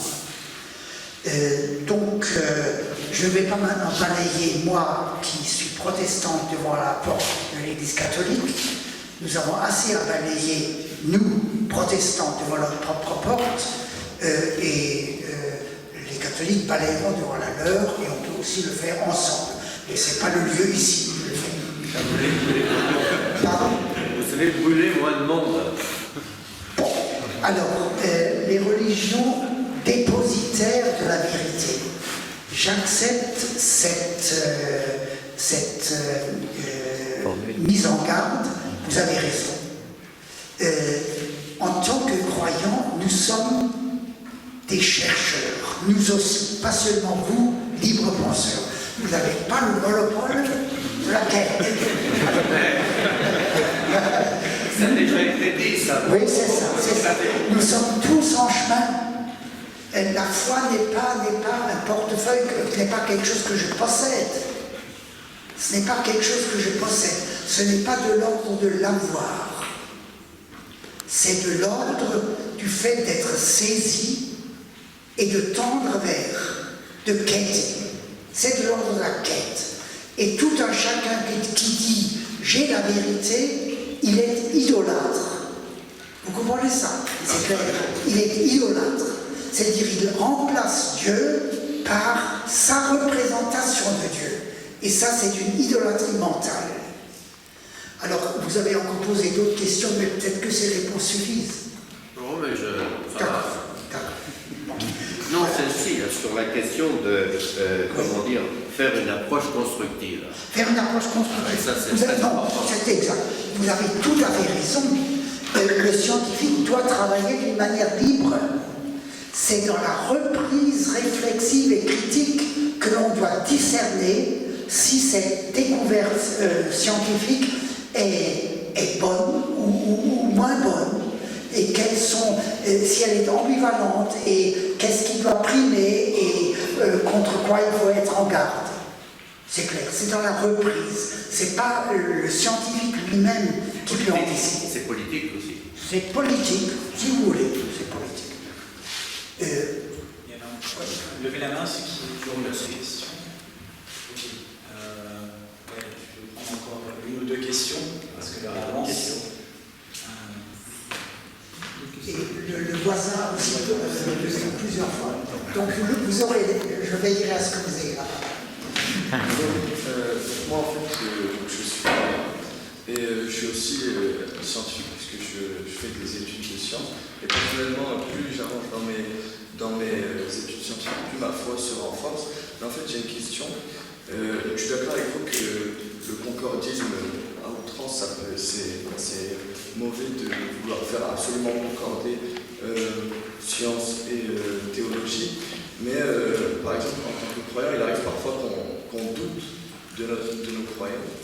Et si par exemple les écrits sont exclusivement théologiques et qu'il n'y a pas ne serait-ce qu'un élément par exemple scientifique, qu'est-ce qui peut nous rendre certains de notre foi ou qu'est-ce qui peut nous enlever nos doutes s'il n'y a pas quelque chose qui nous raccroche au monde physique et à la science, etc. Je vous remercie pour cette question qui est très, très existentielle. Le doute, il faut le traverser. Nous n'échappons pas au doute. Quand le doute est là, il faut lui regarder en face. Et il ne faut pas le refouler. Il faut le nommer. Et vous ne pouvez avancer dans votre vie que si vous traversez le doute. Pour long que ce doute puisse être, il faut le traverser, le nommer et rester ouvert, rester curieux et voir comment les choses évoluent. Le doute est une dimension de la foi parce que, comme je l'ai dit à monsieur, Dieu, nous ne le possédons pas. Je n'ai pas besoin de douter de mon portefeuille, il est là. L'autre jour, on me l'a volé. Ah, c'est une autre expérience encore. Il y a des pickpockets dans les métros de Strasbourg, de Paris. On me l'a volé ici à Paris. Alors, mais la foi n'est pas un avoir. Donc la foi est inéluctablement liée au doute. Le doute est une dimension de la foi. Dieu, nous ne le possédons pas. Et nos représentations de Dieu sont toujours en deçà de la réalité de Dieu. D'où le titre « Dieu est plus grand que Dieu ». Oui. Donc le doute est constitutif. Vous le connaîtrez jusqu'à la fin de votre vie. Parole de vieillard. Jusqu'à la fin de votre vie. Mais le doute nous construit. Le doute nous construit quand nous l'affrontons. Quand nous le traversons, quand nous le nommons. Toute chose que nous nommons est constructive pour nous, parce qu'elle nous permet de discerner ce dont il s'agit. Oui, vous voulez répondre. Je voulais dire justement, quand on a un doute, vous dites qu'il faut l'affronter, etc., mais comment on l'affronte et comment comment on fait? Quand vous avez un doute, je vous souhaite d'avoir un partenaire, un confident, peut-être un peu plus âgé, et vous l'exprimez. Lui, s'il est un peu plus âgé, il aura déjà traversé les doutes, enfin, ce doute-là ou tel doute, et il sait en tout cas que le doute fait partie de l'être humain. Nous sommes des êtres de doute. C'est ça qui fait notre humanité. Et il y a perdu en la demeure là où nous sommes marqués par des certitudes, et uniquement par des certitudes. Là, le fanatisme n'est pas loin. Le fanatisme n'est brisé en nous que par le doute, donc par l'acceptation de notre humanité dans sa vulnérabilité, dans sa faillibilité, dans sa fragilité. Le fanatique n'a pas conscience de la fragilité. Le fanatique s'érige en Dieu. Vous comprenez? Donc, plutôt que de devenir fanatique, doutez.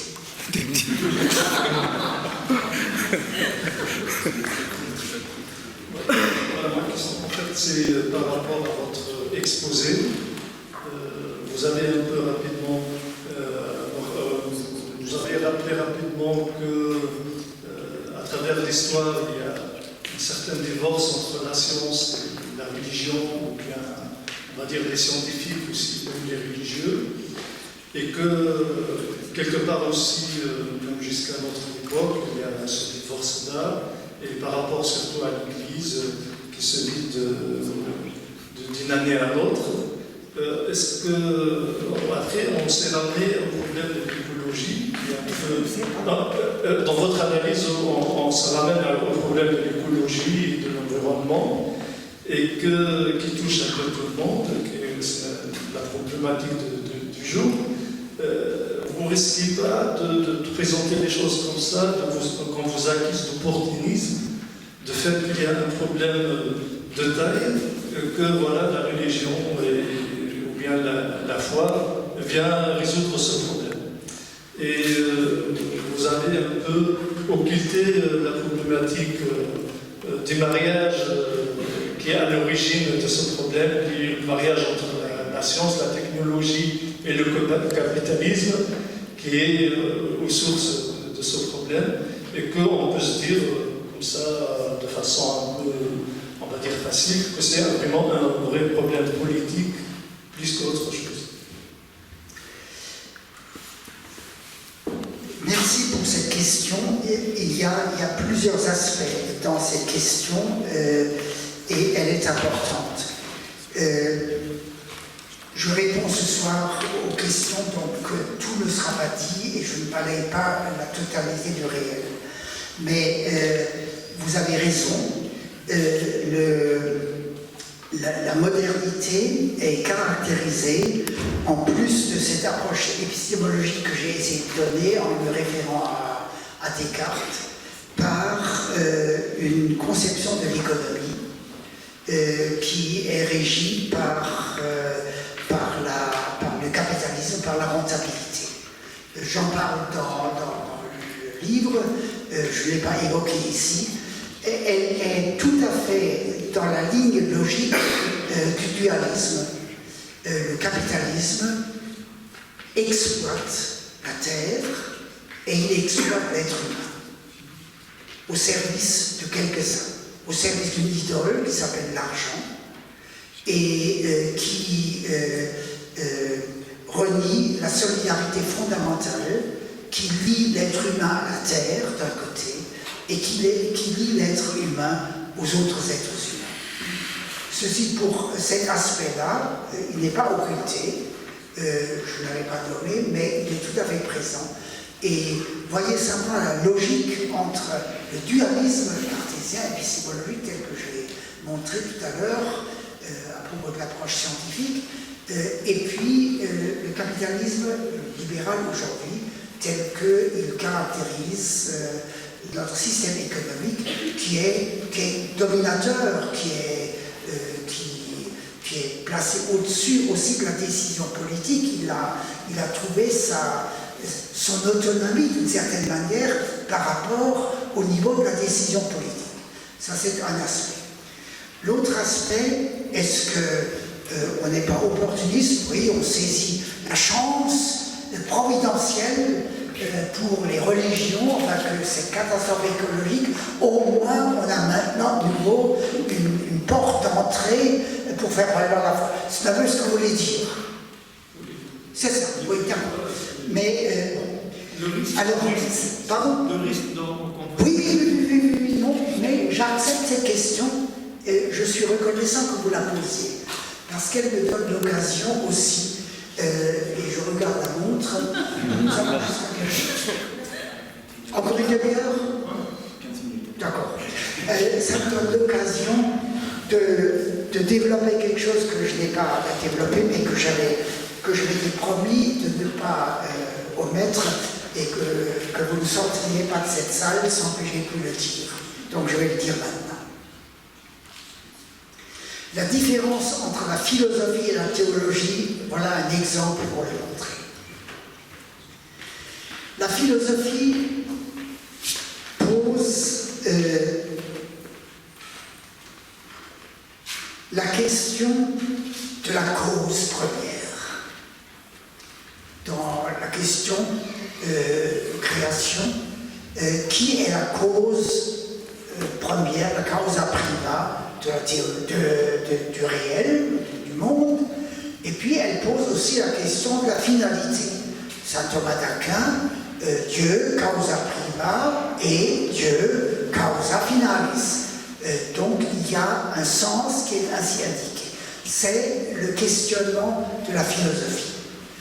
Et ce questionnement philosophique, qui a sa légitimité, qui caractérise d'une certaine manière aussi la science, qui parle d'un commencement, qu'on appelle aujourd'hui le Big Bang, etc., avec une succession, une gradation dans l'évolution, etc., cette pensée philosophique de la cause première, et donc l'affirmation Dieu, la cause première, a perverti la théologie. Ça c'est une affirmation un peu rude, mais que je vais essayer d'expliquer. On a interprété pendant des siècles, et largement jusqu'à aujourd'hui, le premier récit de la création selon ce schéma Dieu cause première. Et je cite le premier verset de Genèse 1, « Au commencement, Dieu créa les cieux et la terre ». Et on en a fait une affirmation philosophique. Donc, au commencement, Dieu, cause première des cieux et de la terre. Or, et je crois que c'est essentiel, le texte biblique, donc théologique, religieux, spirituel, appelez ça comme vous voulez, n'est pas un texte philosophique. J'ai déjà dit, c'est pas un texte scientifique. Je n'y reviens pas. C'est pas un texte philosophique. Le Dieu biblique n'est pas le Dieu du passé. Le Dieu biblique, c'est le Dieu qui est. C'est comme ça qu'il est défini dans l'Apocalypse.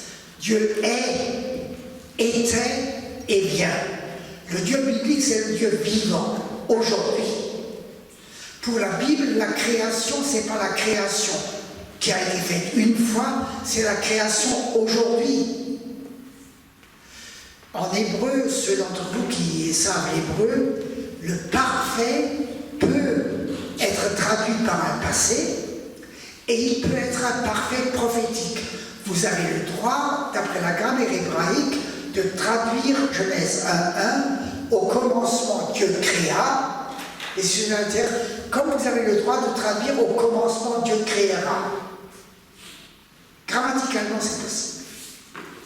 Et c'est intéressant de s'ouvrir une fois cette perspective, surtout à partir de ce qui est dit dans le livre de l'Apocalypse, le dernier, Dieu est, il est le vivant aujourd'hui. Et Dieu crée aujourd'hui. Et à partir de la création aujourd'hui, je vois qu'il a créé dans le passé, et je comprends, j'espère, qu'il va créer dans l'avenir. Il est, il était et il vient. Le Dieu de Genèse 1, c'est le Dieu vivant. La création selon Genèse 1, c'est la création qui se fait aujourd'hui. Et ça, ça apparaît dans le deuxième verset. Donc, premier verset au commencement. Et ce commencement n'est pas chronologique. c'est le commencement fondamental. C'est le fondement porteur du réel. Le fondement porteur du réel, c'est Dieu créa, ou Dieu créera. C'est l'activité créatrice de Dieu telle qu'elle apparaît aujourd'hui, et à partir d'aujourd'hui, hier et demain. Le deuxième verset dit alors la terre était, en hébreu tohu vabohu, c'est le tohu bohu, la terre était informe et vide, et l'Esprit de Dieu, Ruach Adonai, planait sur les abîmes. Ce qu'on appelle création ex nihilo, la création à partir de rien, et dont on dit que c'est l'affirmation spécifique de la théologie chrétienne. C'est une abstraction. Le nihil, le néant, c'est le chaos. Et j'ai déjà prononcé 2 fois le mot chaos en parlant de Haïm, en tout cas en aparté, et l'ébranlement du monde actuel, enfin, l'effondrement du monde, c'est une irruption du chaos. Le chaos, c'est pas seulement une réminiscence, comme on l'a dit, comme on nous l'a dit dans ma jeunesse, c'est pas seulement une réminiscence de la religion mésopotamienne dont les auteurs bibliques par lesquels les auteurs bibliques étaient influencés ou d'autres religions. Le chaos, c'est un chaos qui est existentiel. Nous surgissons à travers notre vie, tout au long de notre vie. Votre question sur le doute dans ce sens-là. Nous surgissons d'un chaos potentiel. L'enfant se construit à partir d'un chaos, à travers l'adolescence en particulier, et tout au long de notre vie, le chaos, c'est l'abîme à côté duquel nous marchons, et quelquefois nous sommes même dedans. Eh bien, l'Esprit de Dieu, l'Esprit créateur de Dieu, plane là-dessus. C'est-à-dire, Dieu crée à partir de ce chaos potentiel qui peut faire irruption dans le déluge, c'est le chapitre 6 et suivant de la Bible, donc c'est une réalité éruptive qui est de manière latente toujours là et qui devient effective dans tel phénomène, comme aujourd'hui la catastrophe écologique. C'est un exemple. C'est pas par opportunisme simplement, c'est parce que c'est bon, mais le chaos est plus vaste que ça. C'est un chaos existentiel, chacun le connaît. On peut glisser dans la vie, on peut déraper, on peut descendre la pente, et alors il faut le mot se relever.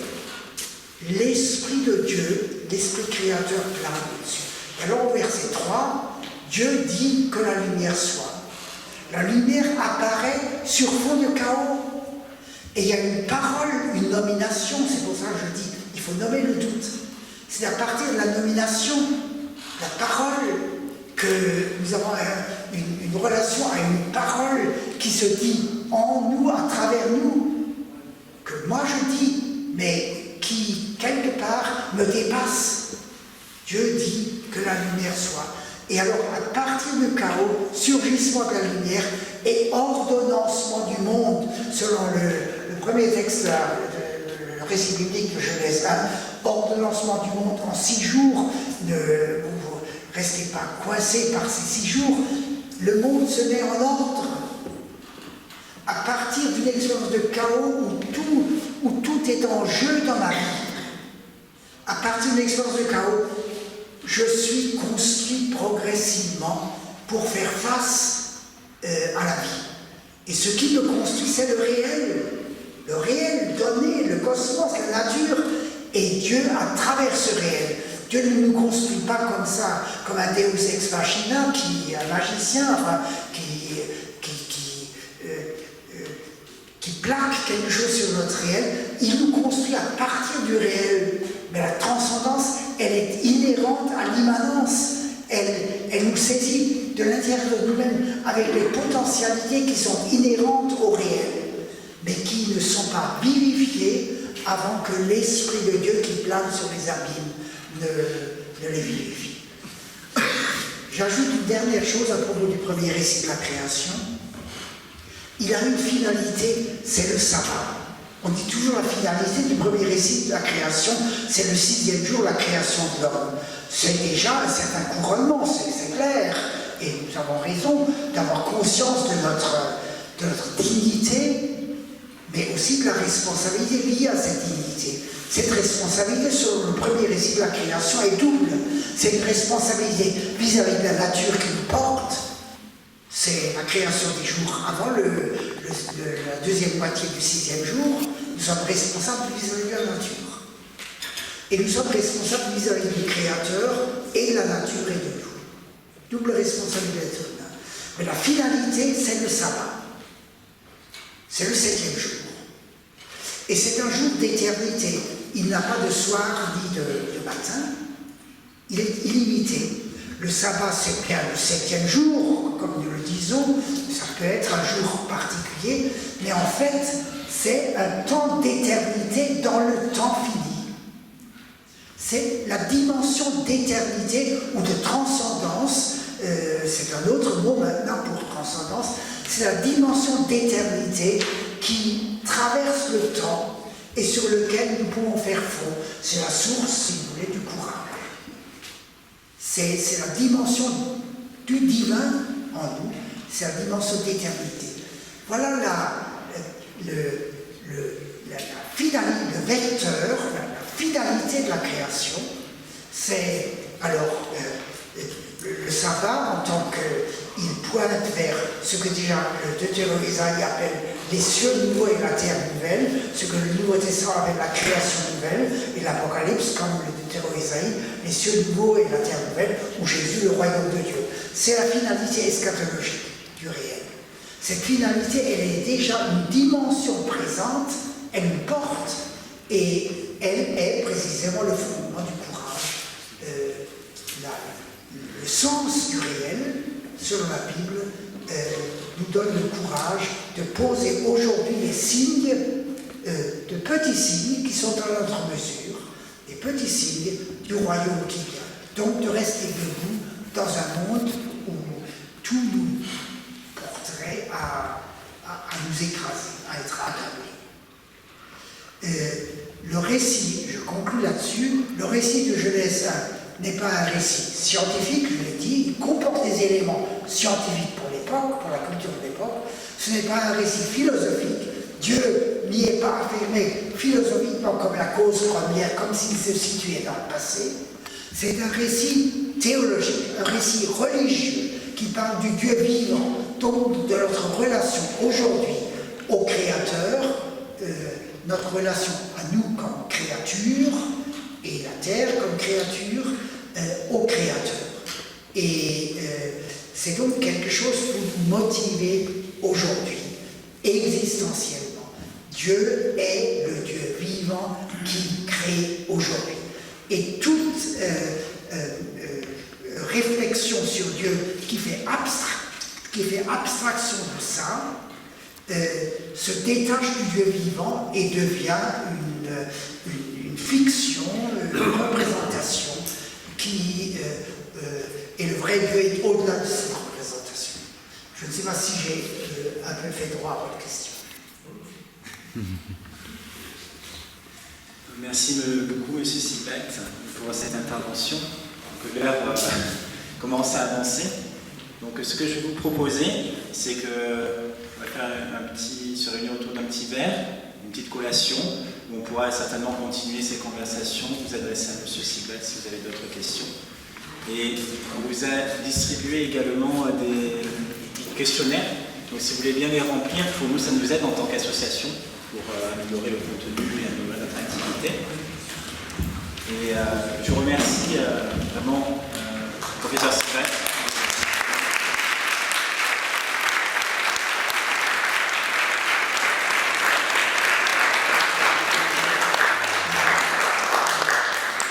Et je vous remercie aussi de votre venue et des questions très pertinentes que vous avez posées.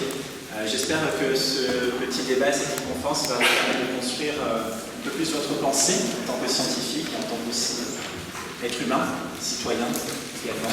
Et on se retrouve autour à la salle AA qui est entre les deux amphis. On se retrouve là-bas pour partager ensemble un petit débat. Merci.